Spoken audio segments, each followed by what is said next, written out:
After that we have skeletal system. Skeletal system means the bones structure in our body, not the skin. Excluding the skin, behind the skin the we have many bones. So as everyone know that an adult human has 206 bones. So there the skeletal system serve basically four main purposes in our body, which everyone know, that skeleton support the bones, support our body. The bones support your body and support you collapsing to the ground. It protects your internal organ from the damage.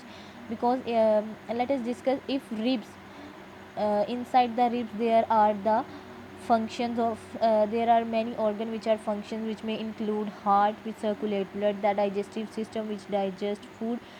So all these things are protected with the skeletal system.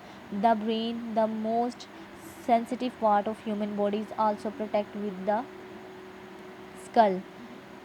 So after that, the third main basic purpose of the skeletal system, it keeps your internal organ in place.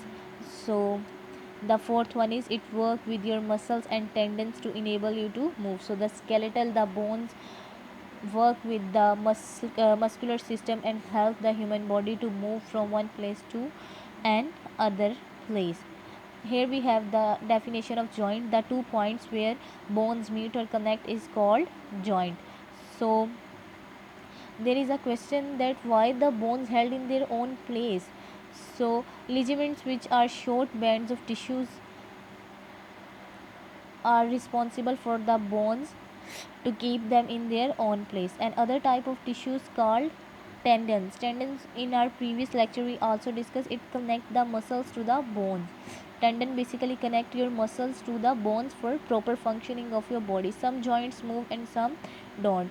The skull joints don't move at all. The skull, जो खोपड़ी होती है वो move नहीं करती. It give a protection to the brain.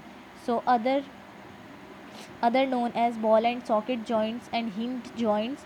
So your hip and shoulder joints are ball and socket joint. Those in the knee and elbow are hinge joints. So here we have the example of hip and shoulder, which is the example of ball and socket joints, and the other knee and elbow are the example of hinge joints, which are the moving joints of the human body.